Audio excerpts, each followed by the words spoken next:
What is in your briefcase?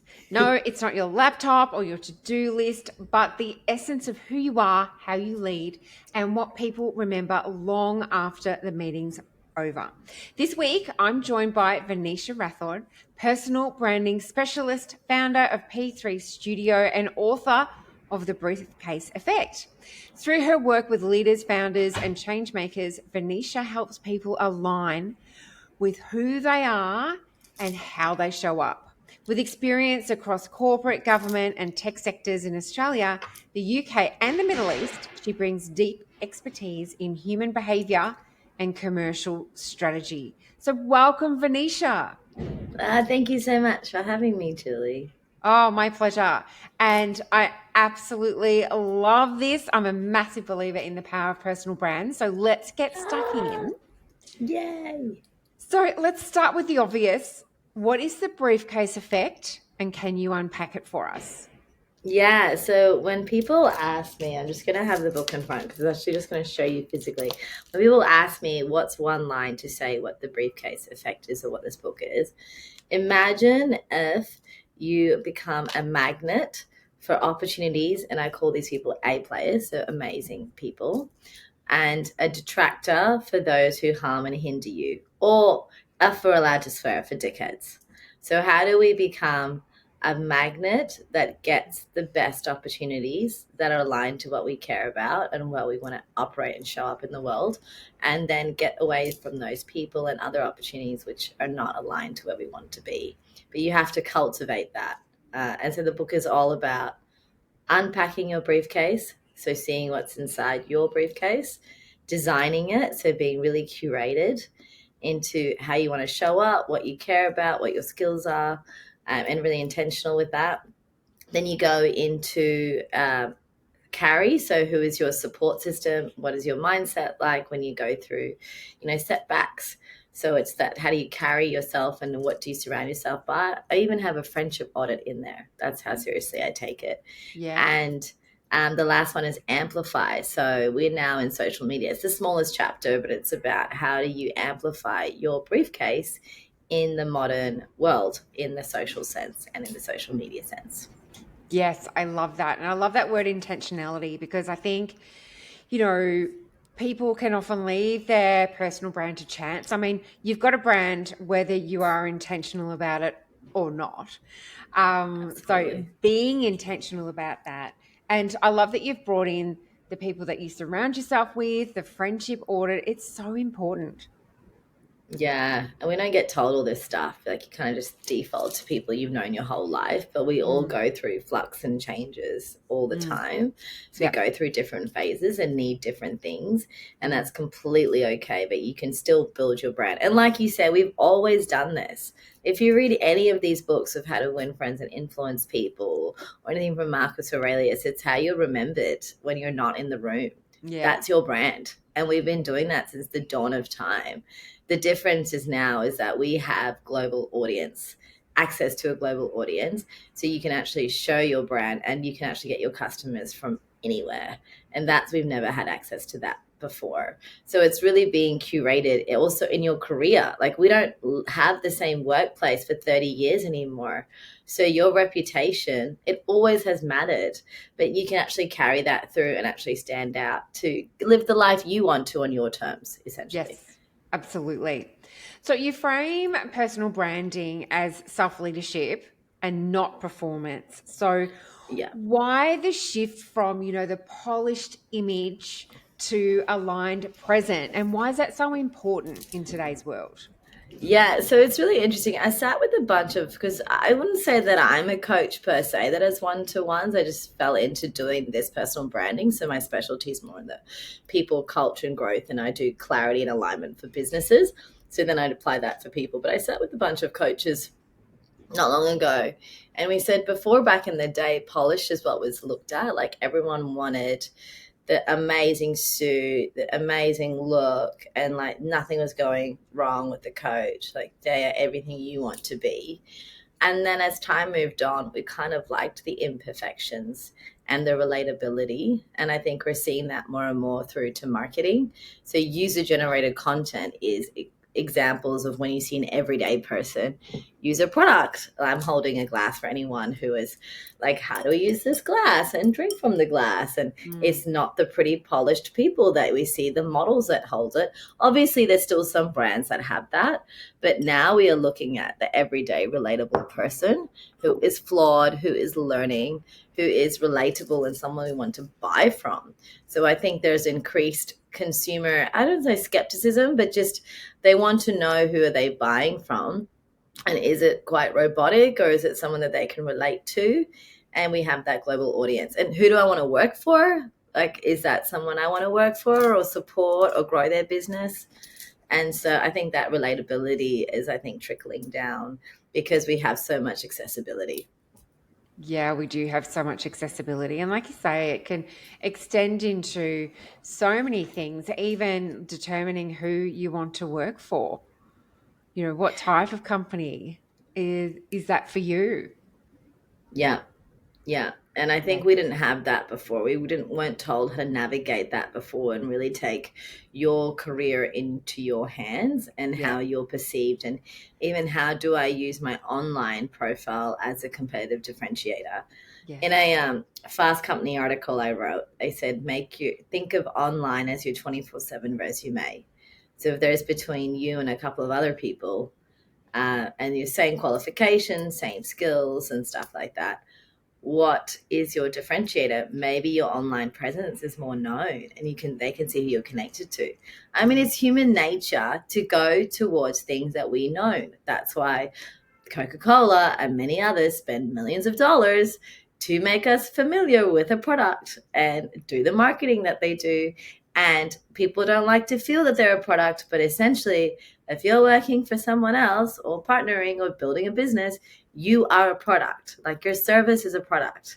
And so they're going to pick a product that they like better and want to support better. And that's helping with that. You don't have to lose your integrity while doing so, which is what I think this whole thing is about. So this is definitely not a book for someone who wants to manipulate and hurt. Like, even in my bookmark, I write, may your love for humanity be stronger than your need to exploit from it. So this is literally people who don't want to exploit others, but still build a meaningful career and life around that. Yes, I love that. Very good point. So you mentioned before about unpacking your briefcase, right? And looking at what you're carrying and whether that helps or hinders you. So what do you find that people discover when they're actually doing this? So what do they discover with what the harms and hinders them? So their habits.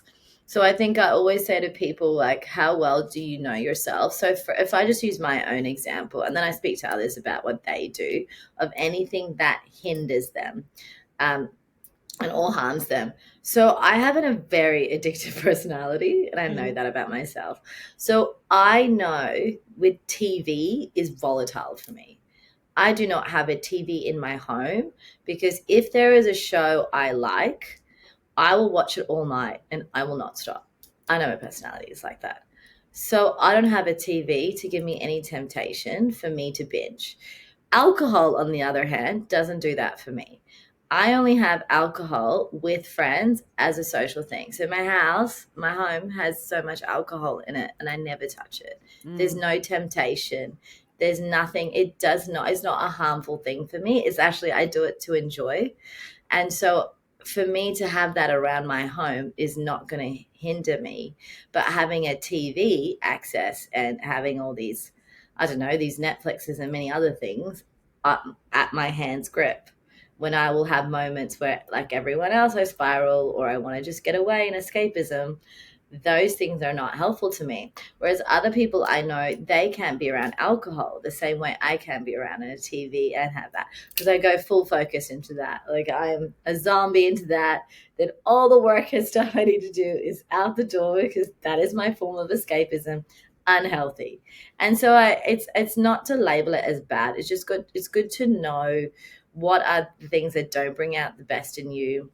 What are you trying to do as escapism versus mindful escape? So I could listen to social media and I can do to a point, but then I have screen protector things that's come at like 15 minutes, like, please stop. And then eventually I'm like, yeah, I'm tired now. I could stop. But you know how some people, they can actually turn off the TV halfway in a show, even if they're tired. I can't do that. I've watched shows till 5 a.m. or I've read a book till like 5 a.m. if I really Wow. like it. So that's just, I think that's just, anyway, I'm on some kind of spectrum. That's my laser focus. Even writing this book, I would stay up till 3, 4 a.m. because I have that laser focus. But you got to know what works around you and what brings out the best in you versus what would hinder you. So the habit thing is actually really good because you're actually just taking stock take of what you automatically do. And then instead of judging it, because we always feel bad, like, oh, I always watch TV after I come home because it's just so over life. Or, oh, I just want to have one wine after because it helps me unwind. Unwind. Anyway, so I would go, it's okay. Just be aware and then just do an audit or stock take against your habits and figure out, is it helpful for you or is it actually taking away from your wider goals? And then stop complaining because you can shift it. That's right. You always have a choice, don't you, as to what you do. And so do you, sort of implementing boundaries around that for yourself? Like you've got a massive boundary in that you don't have a television, but the boundaries around your social media, because that can be incredibly addictive and people Yeah. just waste so much time.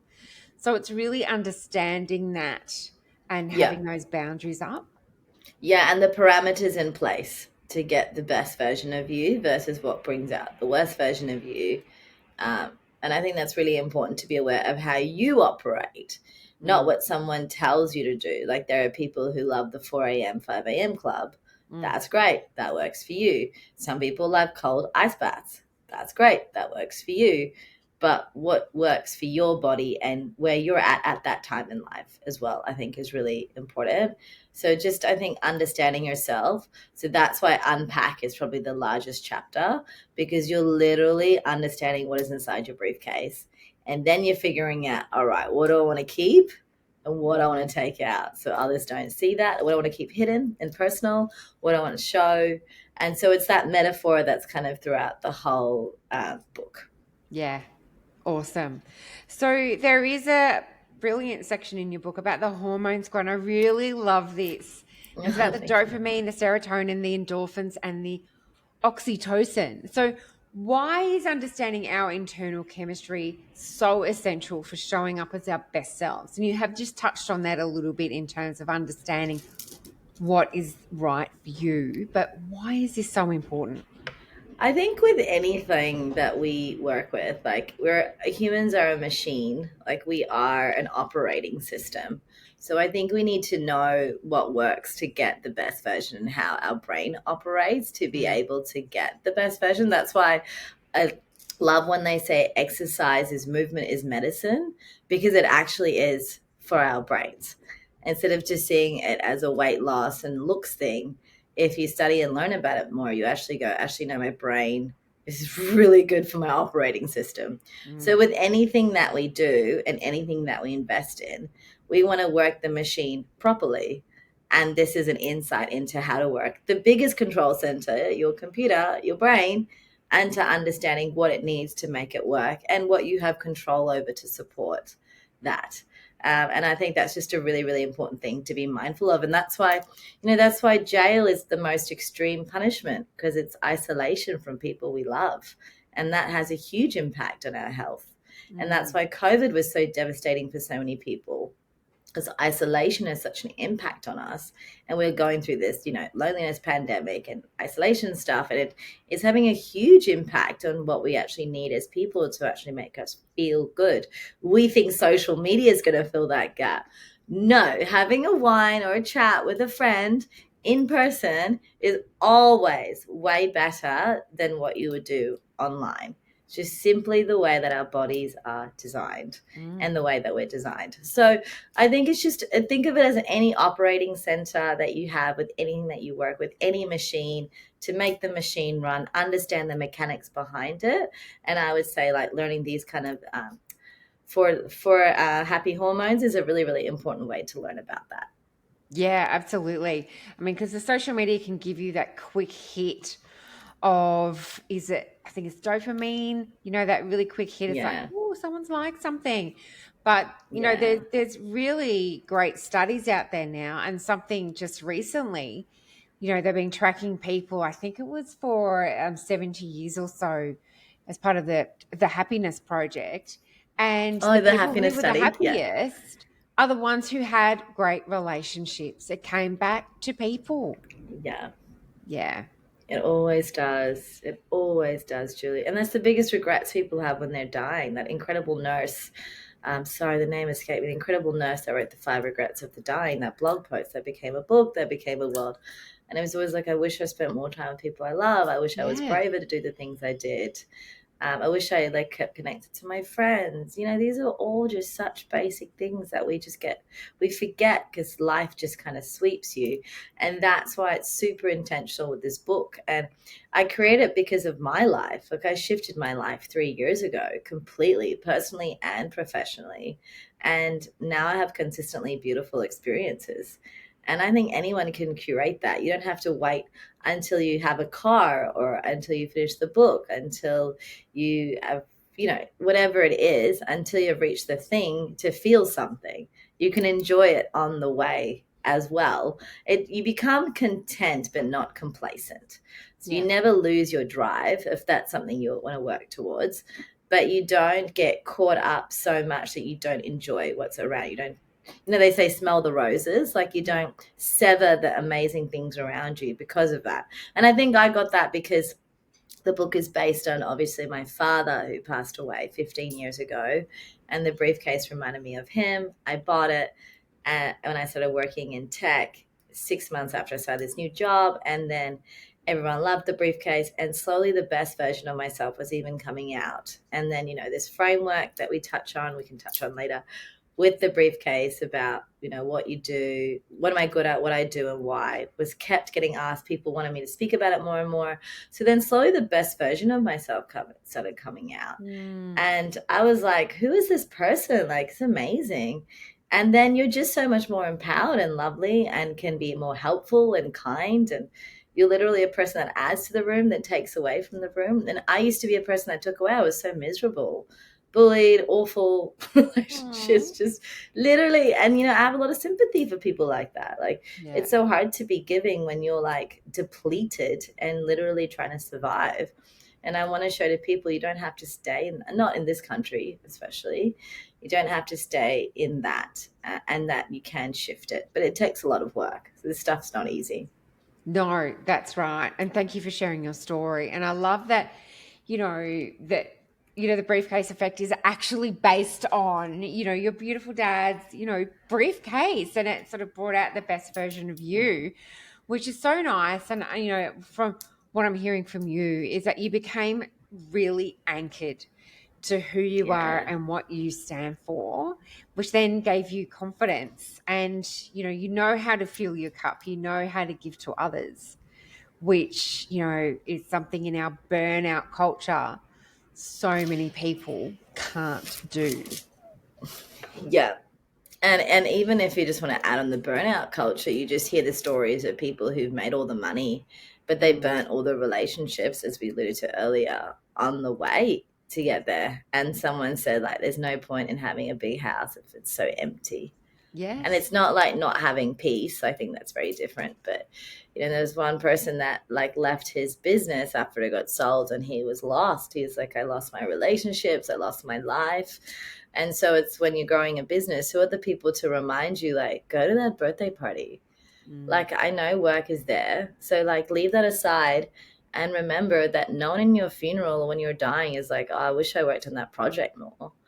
Yeah. I heard this really beautiful thing before, if you don't mind me sharing, Julie. It was this lady who was saying, no one's going to think about your tiny bikini body when you're dying. They'll be like, remember that time we went away here? Remember that night out we did that? Do you remember when you launched that book and we had a book shower? Which I did. And we all went crazy. I was like, yeah, it's making memories. And Yeah. obviously within what you can do. Like, I'm not saying ditch your job and live Yeah. that kind of life, but I'm just saying that we get so caught up in all these other things that we need to do that I always think there is a balance, because sometimes we go too much on the extreme, like this burnout, and then we burn out because we forget what fills our cups in the middle, just waiting for that one thing, and that one thing can be quite far away. Yeah, 100%. Absolutely. I love that. So, for anyone feeling stuck or unsure of how to show up, they Yeah. might have been that person who's just totally focused on their career and sort of lost connection with what's really important to them. What's Yeah. one first step that they can take to begin building a personal brand that is really authentic and aligned to who they truly are? So I would have two things for that. I know you said one, but I just think there's two steps. I always get people to really figure out what they care about. So I call it their fire. Some people say purpose, some people say why, some people say drive. I say it's your fire. So it's the thing that gets you up, and it's the thing that keeps you going. It gives you the light when it's really dark, and we all will have dark moments in our life. So I always say find your fire. So find the thing that you deeply care about, because that will get you intertwine that into what you kind of do. So if I just use my example, and the other one was have a really great answer for what do you do, because it's really boring to just keep it so transactional. So instead of bidding for transaction, bid for connection. So the reason I'm going to say this, because I want to show you how I pitch myself when I talk to someone, and why finding that fire was so important to me, and why I have more courage to post or to do the thing or to ask the thing, because I know what I care about and I know what I'm doing for the greater community. So when people say, V, what do you do? Obviously what's in the briefcase, I have an answer for that. But I go, let me just start with what I'm good at, what I do, and why. So, even last night I said it, I was like, oh, I'm pretty good at building relationships, and I have a very commercial mind that can grow your business. And so what I do for companies and people is that I build a lot of clarity and alignment. So for earlier stage, that's getting clear with your end game. Where is your business going? If you're going to renovate your house to live in it versus to sell it, you make different decisions. Same with the business. And then for later stage, as the business grows, I'm for high performing teams, culture, change management. And the reason I do that is that the smartest companies, they hire A players, and A players can come from anywhere, any background. And for me, that reduces the wealth inequality gap. And that also reduces domestic violence. Because one of the reasons that people stay in relationships is lack of access to money and community. They're both very personal stories to me. It would have been a lot harder to leave my ex-husband if I didn't have a career. And I would have never had a career if I didn't have people who saw my potential all throughout it. So you don't have to have a diversity program if you're incredibly intentional with how you hire and recruit and look at skills-based hiring instead of just looking at people coming from a particular pedigree. And so for me, what that does is that invites connection. And I'm bidding with you, and the amount of people in professional settings that have shared domestic violence stories, I can't even tell you. And because I've processed a lot of things I've been through, I can hold space for that and am not triggered. Obviously, I still get emotional, but my big thing, and the thing I write in the book, is like Ruth Bader Ginsburg, she says, lead in a way that gets others to fight with you. And so when I say I want to create workplaces where there's no gender pay gap and no sexual abuse at work, a lot of men are like, is there really sexual abuse? Is it like gone too far? We can't even joke. I'm like, no. I'm sorry if this is triggering for anyone, but I'm talking about work. And I'm talking about actual sexual abuse at work. Like, I don't want that anymore. And every time I look at a child, I'm like, we have to make it better for them. So look, I can't change the Goliaths and the people that don't want that to change. But what I say is build better. Like, the A players don't want to work with people who are like that anyway. And then people want to work with great people who build great companies. That makes more money. And I know that I have that language and able to convey it. Domestic violence is hindering us, all of us, economically a lot. Like, this is a very costly thing that we're going through.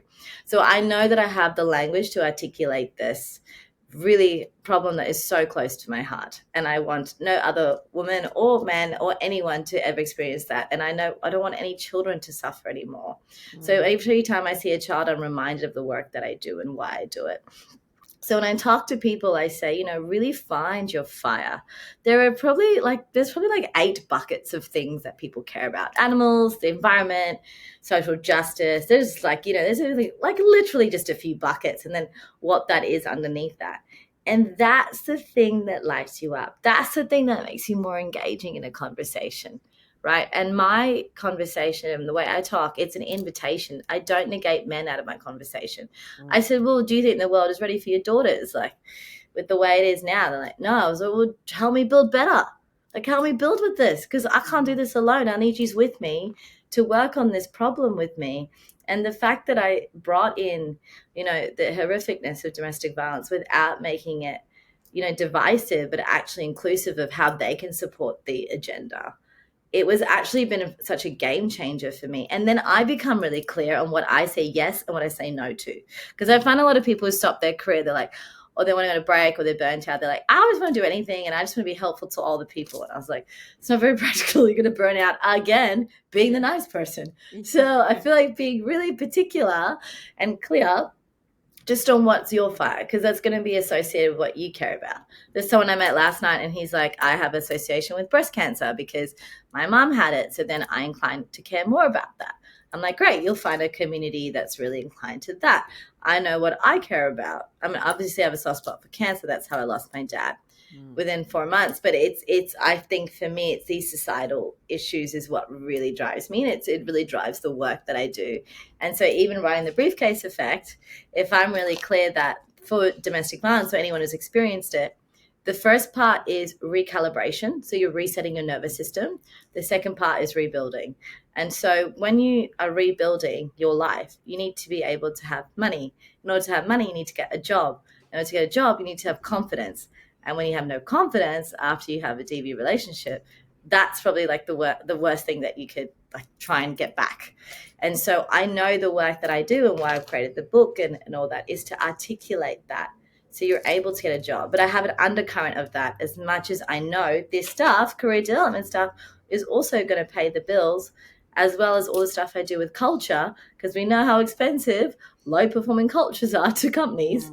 So it's being really clear. So I say to people, like, understand your fire, the thing that drives you, and interrelate it. Like, the book really highlights that beautifully of how you narrate that story, and then welcome people and do an introduction or try and bid for connection, then transaction. We're all people trying to figure out this crazy thing called life together.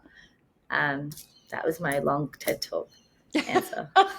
You've just done your TED Talk now, but that's awesome. I love that, really finding your fire. I think that's so important, and bringing that into your life. So Vinisha, this has been fantastic. Thank you for being part of Leading You, and I'll be sharing the links on the show notes for you to get hold of Vinisha's book, which is out now. And thank you again, Vinisha.